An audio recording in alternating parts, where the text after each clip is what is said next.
안녕하세요. 취미로 철학하는 남자입니다. 네, 오늘은 1월 3일 8시 59분이 지나고 있고요. 네, 아리스토텔레스 영혼에 관하여 2권 9장 후각에 대한 부분을 살펴보도록 하겠습니다.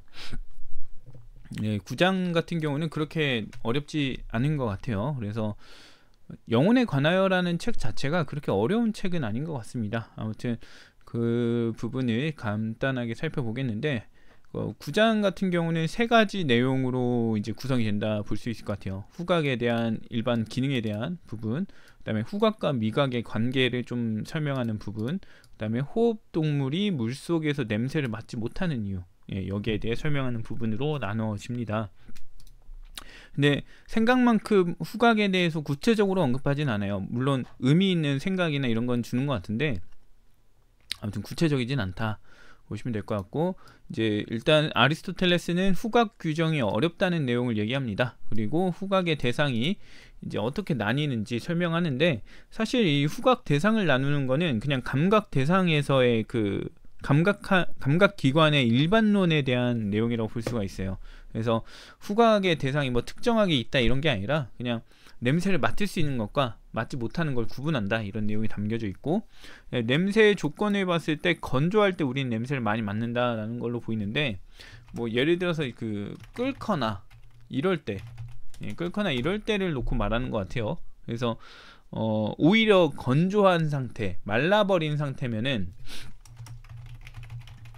이때는 더 냄새가 안 나잖아요. 그러니까 약간 끓어서 이런 경우를 지금 말하는 거 아닐까 싶기도 하고요. 그 다음에 후각이 어떤 매체를 통해서, 어떤 매개를 통해서 그렇게 되는지, 그래서 이제 공기와 물 얘기합니다. 기본적으로 우리가 살아가는 세계에서 환경이라고 해야 될까요? 환경이라고 할 수 있는 거는 공기와 물밖에 없는 것 같아요. 우리 어떤 동물이 살아가는 기본 환경이라고 했을 때 대기이거나 수중이거나 이거밖에 없는 것 같기 때문에, 그냥 그 둘 말고는 감각에서 고려할 사항이 없는 것 같아요. 매개물로 고려할 게 없는 것 같습니다. 아무튼 그렇고요.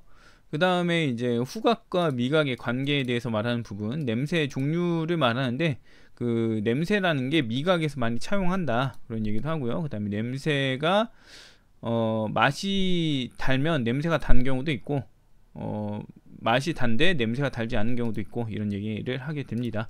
그 다음에 이제 사족 부분을 보게 되면은, 인간은 촉각이 뛰어나서 다른 동물보다 명민하다라고 하는데요. 이게 맞는지 잘 모르겠습니다.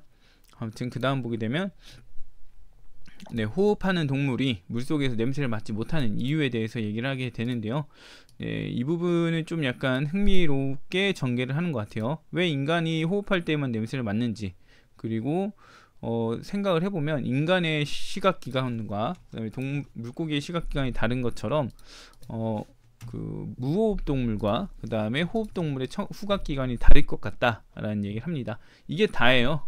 이게 다인데 그래도 한번 좀 살펴보겠습니다. 후각에 대한 내용부터 살펴보면요, 후각 규정이 어렵다라고 하는데, 왜냐면 인간은 동물에 비해서 후각 기능이 떨어진대요. 그래서 좋은 냄새와 나쁜 냄새를 구분하는 것 외에 구체적인 구분을 못한다, 후각 기능이 떨어지니까. 이러한 그 특징은 그 인간의 한계이기도 하지만 다른 동물도 마찬가지 비슷한 한계를 가진다라는 얘기를 합니다. 그래서 눈꺼풀을 움직이지 않는 동물들이 시각 능력이 떨어지는 것하고 비슷하다라고 얘기를 합니다. 그래서 아무튼 결과적으로 후각에 대해서는 엄밀하게 규정이 어렵다라는 얘기를 하고요. 후각의 대상을 보면요, 아까 얘기를 한 것처럼 맡아지는 것과 안 맡아지는 것을 구분한다라는 건데, 우리가 후각이라고 하면은 냄새를 맡고 냄새를 구분하는 걸로 볼 수 있지만, 본질적으로는 냄새 나는 것과 냄새 안 나는 것도 구분을 한다 이거예요. 이게 이제 감각에 대한 아리스토텔레스의 일반론이라고 할 수 있는 것 같습니다. 시각은 볼 수 있는 것과 볼 수 없는 걸 구분하고, 그 다음에 미각은 맛이 나는 것과 맛이 없는 것을 구분하고, 뭐 청각은 소리가 나는 것과 소리 나지 않는 것을 구분하고, 이런 기본적인 사항부터 감각기관들이 파악한다라는 얘기를 합니다.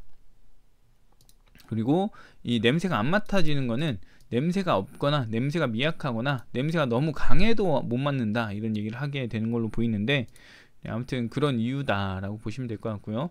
그 다음에 냄새가 이제 나는 조건, 잘 나는 조건에 대한 얘기를 하는데, 건조할수록 잘난다라고 하지만 건조할수록 잘난다기보다는 뭔가 열 운동이 있을 때 잘나죠. 예, 그래서 건조하다는 게 열 운동을 말하는 건지 싶습니다. 네, 그 다음 보면 후각의 매체인데요. 네, 물고기들도 이제 냄새를 맡는 것으로 보이니까 호흡하는 동물 말고 물고기들도 그런 걸로 보이니까 후각은 공기와 물을 매개로 삼아서 이제 냄새를 맡게 된다라는 얘기를 합니다. 당연한 얘기죠. 네, 그 다음에 후각과 미각의 관계인데요. 냄새와 맛은 서로 관련이 있는 것 같으므로 후각과 미각은 관련된 것처럼 보인다. 이게 저는 사실 조금 그래도 이때 당시에는 이런 거 잘 모르지 않았을까 싶었는데 알고 있는 걸로 봐서는 신기하다는 생각이 들었고요. 그 다음 보면 냄새의 종류를 말합니다. 맛의 종류가 있든 냄새에도 종류가 있다. 냄새에는 달콤한 냄새, 싸한 냄새, 떫은 냄새, 신냄새, 느끼한 냄새가 있다는 식으로 얘기를 하는데 싸한 냄새, 떫은 냄새는 무슨 냄새일까요? 떫은 냄새는 잘 모르겠어요. 네, 그냥 맛을 지금 그냥 치환해서 보는 것 같아요. 사실 아리스토텔레스의 영혼에 관하여를 보게 되면은 달콤한, 싸함, 떫은, 신, 느끼한 그런 냄새의 종류가 있다 이런 식으로 얘기를 하게 되는데 떫은 냄새는 뭔지 모르겠네요. 시큼한 냄새는 뭔지를 알겠는데 떫다라는 거는 짜다 이런 건가 모르겠네요.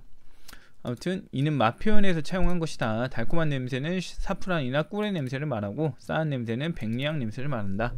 싸한 냄새는 알 것 같아요. 알 것 같은데 떫은 냄새는 전혀 모르겠네요. 아무튼 그 다음 보면 냄새와 맛의 관계. 냄새와 맛은 상하기도 한다. 단맛을 내는 것이 단내를 날 수도 있고 그런데 그렇지 않은 경우도 있어서 단맛을 내지만 단내가 나지 않을 수도 있다. 그래서 이 경우가 어떤 경우가 있는지 찾아봤는데 바닐라가 그렇다라고 하네요. 단맛을 내지만 단내가 나지 않는다 얘기를 하고요. 그 다음에 이제 사족으로 인간은 촉각이 뛰어나 다른 동물보다 면민하다라고 하는데요. 이거 좀 보겠습니다. 인간은 후각보다 미각이 더 정확하다. 미각은 촉각의 일종인데 촉각이 인간이 지닌 감각 중에 가장 정확한 감각이다 라고 합니다. 대체로 인간이 가장 의존하는 감각이나 정확한 감각이라고 하는 거는 시각이지 않나요? 시각인데 아리스토텔레스는 이렇게 얘기를 하네요. 촉각이 더 뛰어나다라고. 그 다음 보면 인간은 다른 감각은 다른 동물에게 뒤지지만 촉각만큼은 정확하다. 촉각이 뛰어나기에 인간은 가장 명민하다. 왜냐하면 살이 단단한 사람일수록 사고력이 나쁜 반면 살이 무른 사람들일수록 사고력이 좋기 때문이다 라는데 이거 참 웃기죠. 이게 보게 되면 지금 노동자와 그 다음에 귀족을 나눈 것처럼 보여줘요. 왜냐면 살이 단단한 사람, 살이 단단한 자라고 그러거든요. 결국엔 사람이잖아요. 단단한 자일수록 이제 공부를 하거나 뭔가 파고들거나 탐구할 기회가 적으니까 사고력이 좋지 않을 수는 있겠지만 그렇다고 해서 이렇게까지 지금 촉각이 뛰어나면 명민하고 촉각이 뛰어나지 않으면 명민하지 않다라고 할 정도까지의 뭔가가 있는지 모르겠어요. 촉각과 지능의 상관관계, 촉각과 지능의 상관관계 있는가? 이게 좀 의문이긴 하네요. 직관적으로 봤을 때는 별로 그런 게 없을 것 같은데 아무튼 그렇습니다. 네, 그 다음 보게 되면 호흡동물이 물속에서 냄새를 맡지 못하는 이유. 이거 참 신박하게 접근을 하는 것 같아요. 보게 되면 왜 인간은 호흡할 때에만 냄새를 맡을 수 있나 라는 건데 인간은 숨을 쉴 때만 냄새를 맡을 수 있고요. 호흡하지 않는 존재들은 호흡을 안 해도 냄새를 맡는 걸로 보인다 이거예요. 그런데 이게 왜 가능하냐? 이걸 이제 생각하기 위해서 인간의 시각기관과 물고기의 시각기관을 비교하게 됩니다. 그래서 보게 되면 인간은 눈꺼풀을 지니고 눈꺼풀을 조절함으로써 보는데 물고기의 경우 눈꺼풀이 없이 본다라는 겁니다. 그래서 시각기관이 동물마다 다른 방식으로 작동하고 있다라는 걸 파악하게 되고요. 후각기관도 이와 비슷할 거라고 봅니다. 인간의 경우에는 호흡할 때 이제 눈꺼풀이 조절되듯이 그 냄새를 맡는 후각기관이 조절된다. 근데 무호흡동물 같은 경우는 눈꺼풀 없이 보듯이 그냥 후각기관이 그대로 이제 노출돼서 작동이 된다라고 보는 것 같습니다. 그래서 이 논리에 따라서 보게 되면은 인간의 경우에 물속에서 호흡을 못하니까 냄새를 맡지 못하는 상황에 이르게 된다. 반면에 무호흡 동물들은 호흡하지 않아도 후각기관이 작동하게 돼 있으니까 이 물고기들이 냄새를 맡게 된다라는 얘기를 하게 됩니다.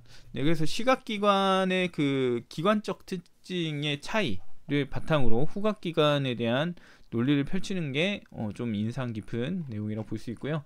아무튼 그 2권 9장 후각에 대한 내용은 여기까지입니다. 네, 별로 어려운 게 없죠. 영혼에 관하여라는 거 보고 있으면은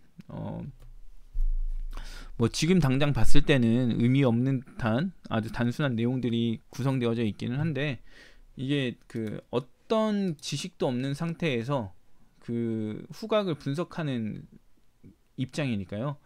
굉장히 이런 부분에서는 원초적인 입장이라고 볼 수 있기 때문에 의미가 있지 않나라는 생각이 듭니다. 아무튼 오늘 여기까지 하고요. 다음에 또 다른 영상으로 찾아오도록 하겠습니다.